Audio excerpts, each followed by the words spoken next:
Welcome to another episode of the Finding Serenity in the Midst of Chaos podcast.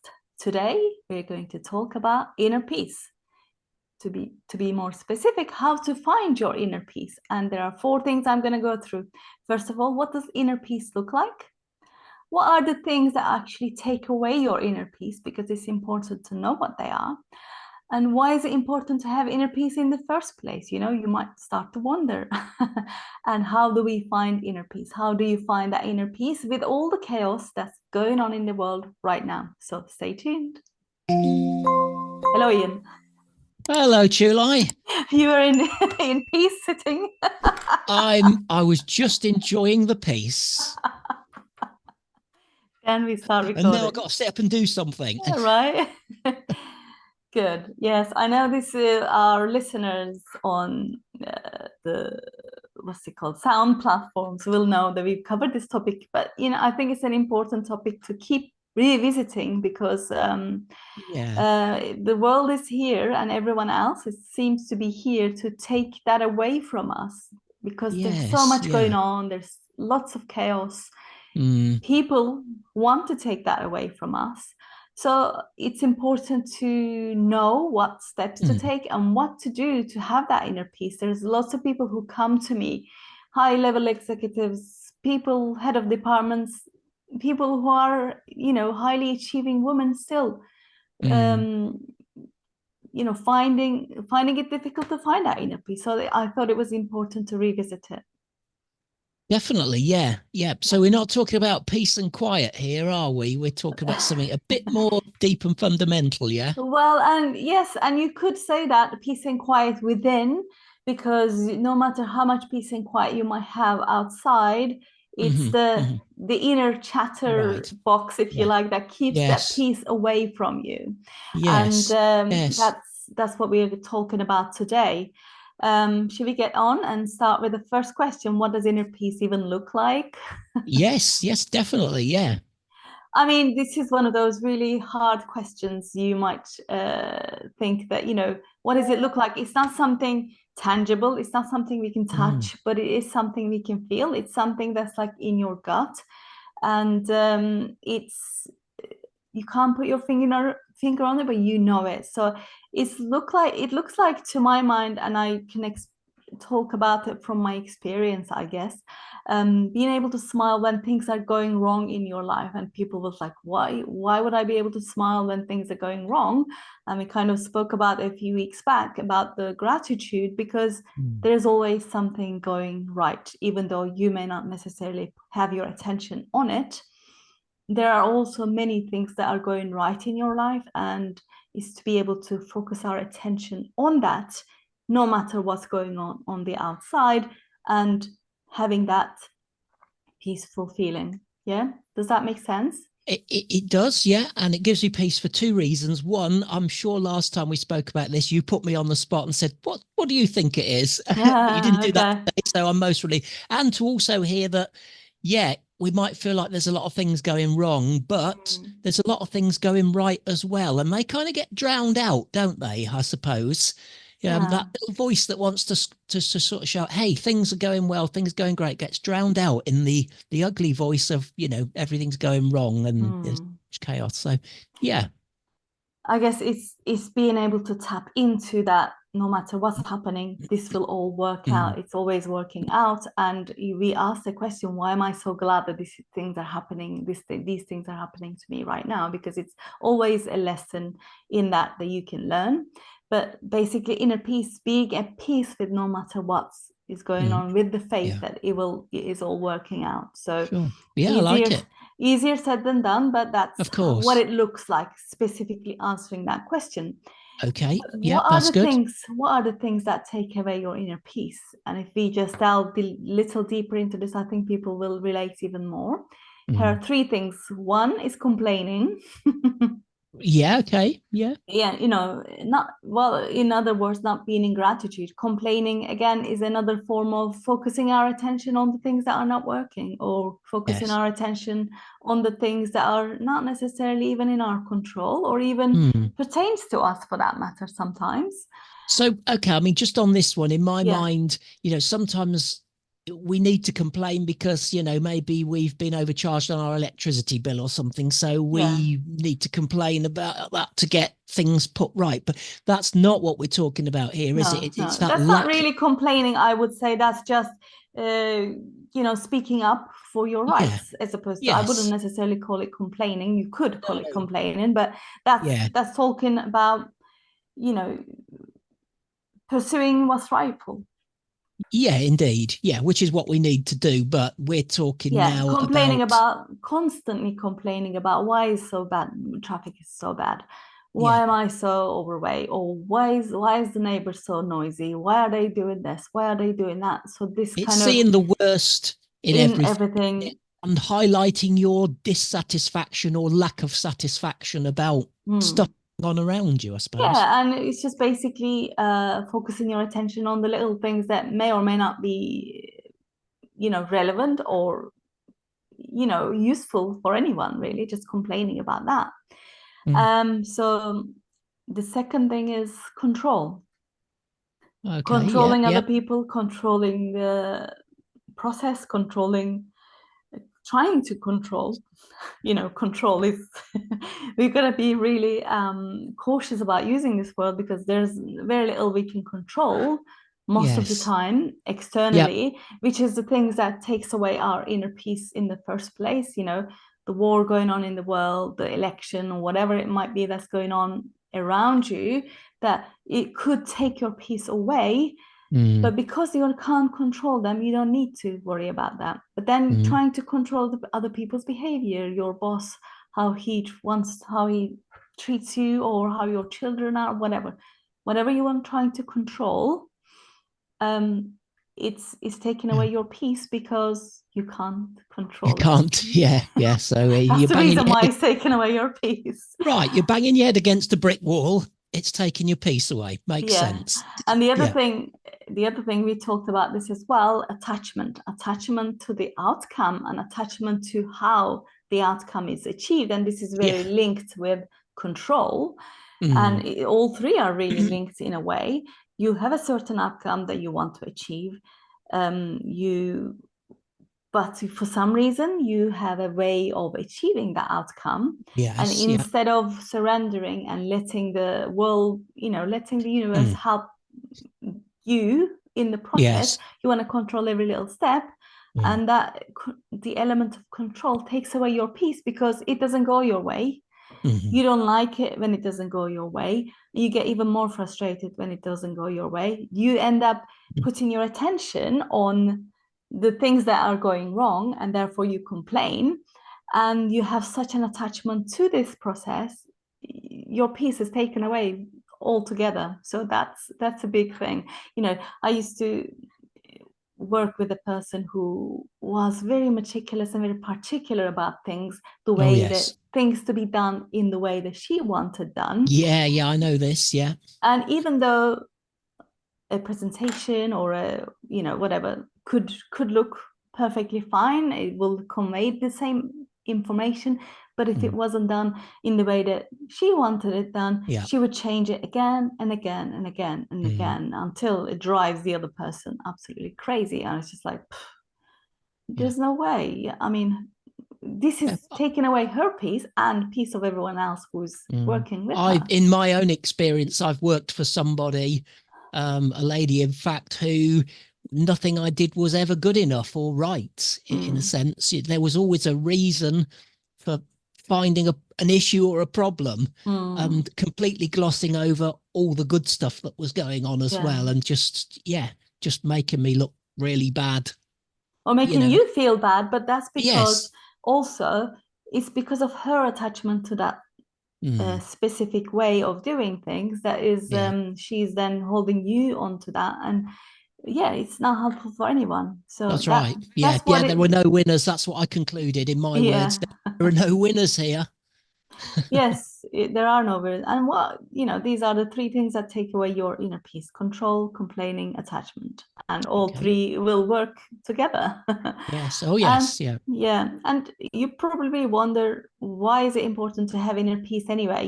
If we can't touch it, if we can't really Mm. describe it, or there is no tangibility about it, how will we know, and why is it really important? Well, because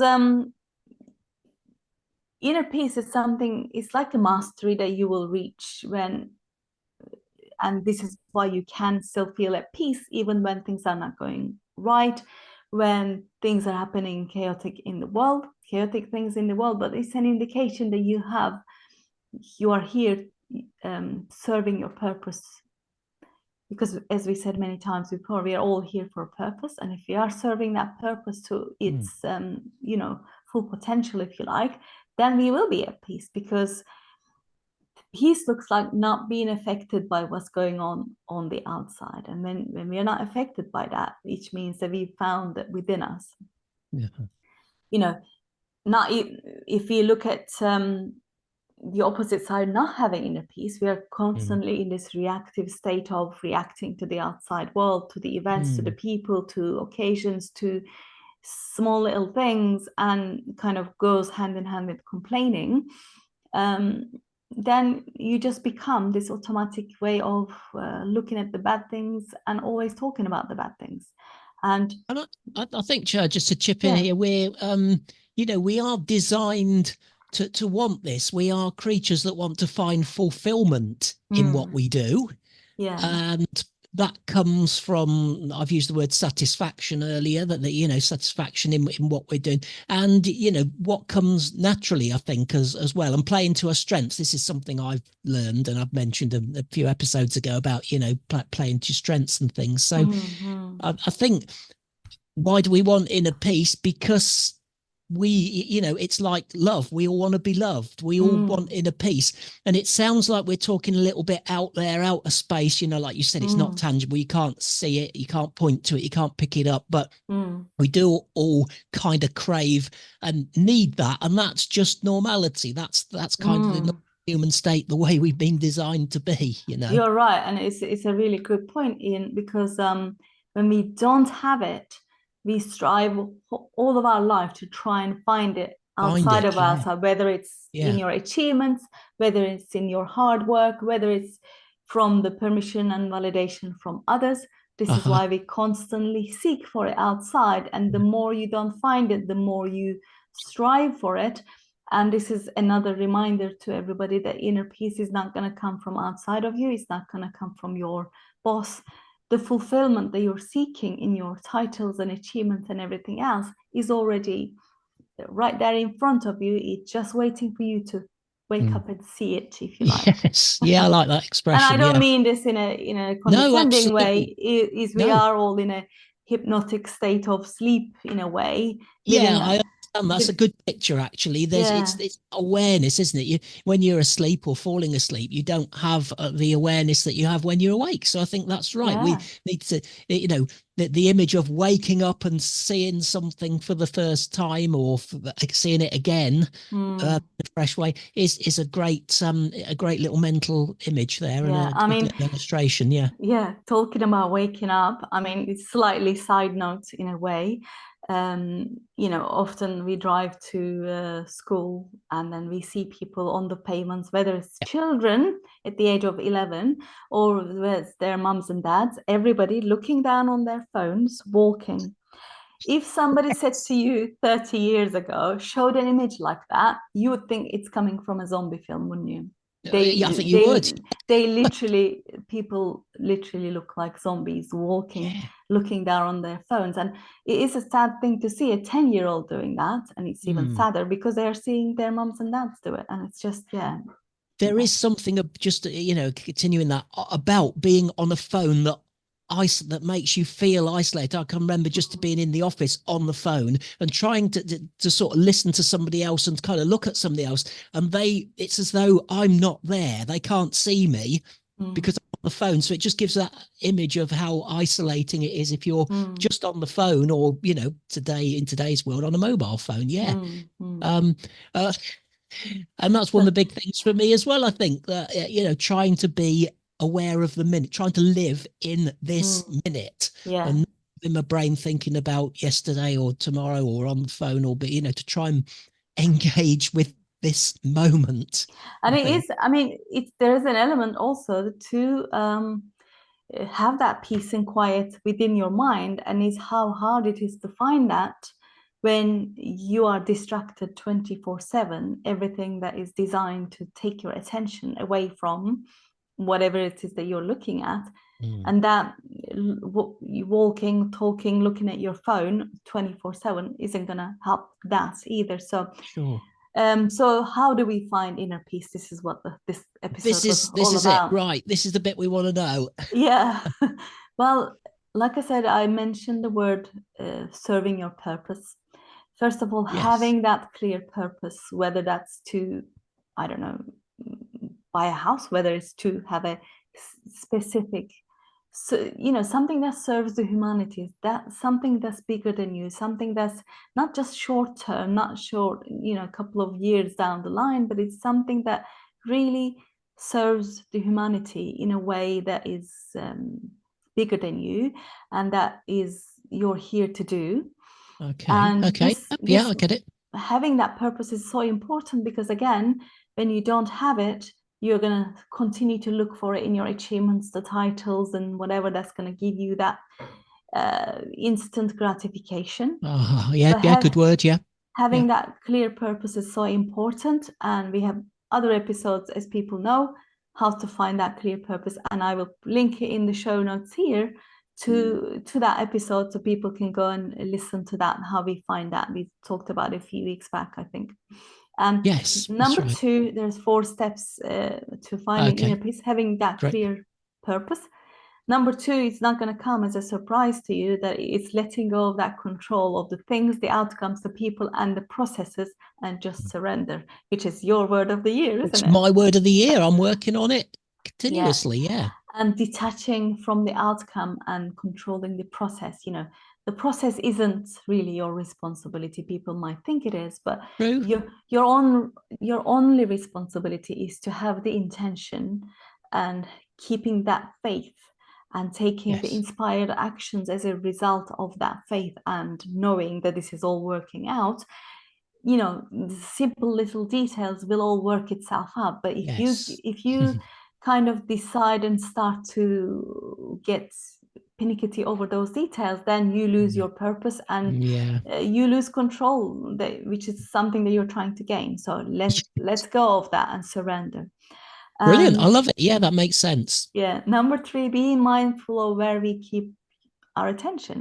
As we said, you can't stop the thoughts coming into your head. There's That's loads of true. thoughts will come in Yeah. Yeah. because of this, the attention grabbing thing, the YouTube, whatever we are doing it, Yeah. Well, or that's it. Yeah. social media, everything. But you can keep your attention on the things that are serving you, that's helping you grow, that's helping you, think differently, be different, whatever. Or you can constantly complain about the things that are not working out. But it becomes a choice. But where your attention is, who you become, essentially. So keep your attention where you want to be, where you already feel like you want to be. Your brain doesn't know the difference between real and imagine. So imagine where you want to be, but not from the premise that I'm not going to get there, or I'm not there yet, but from the premise that I'm already there. I'm on the way there. You can say I'm not there yet, but yet is the indication that Is you the are key getting there. word. Yes. Yeah. Yes. That's right. And I like this thing about telling your brain, I'm already there, or I've already got it, or it's that's an amazing thing. That really is something that we probably don't naturally do. That's really quite an unnatural, in a way, I think, thing to do, but a very powerful thing if we could just dare to do it, shall I say. Yeah, and we can. You know what? We've talked about this before. You get up and go down to the kitchen with the intention to make a cup of tea. There's nothing getting in your Absolutely. way.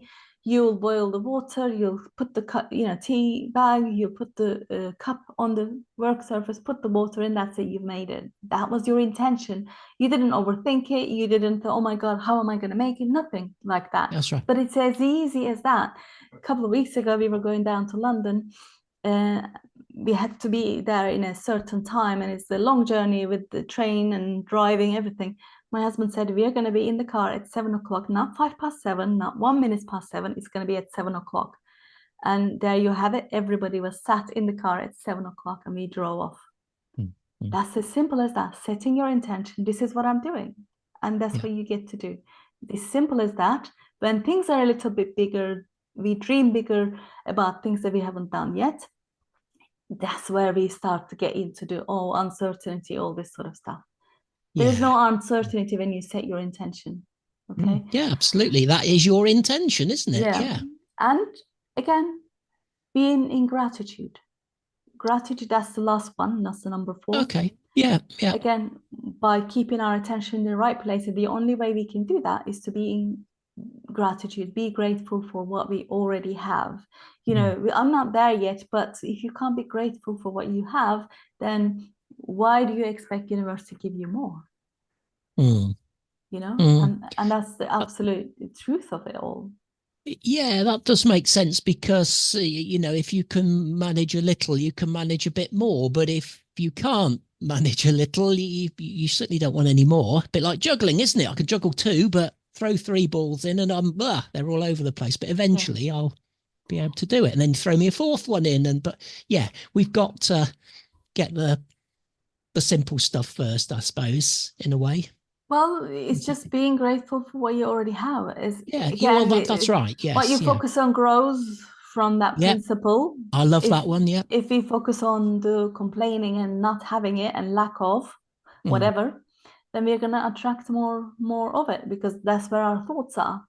If you focus your attention on, well, you look at what I already have, look at how much I've achieved already, look at how great this is.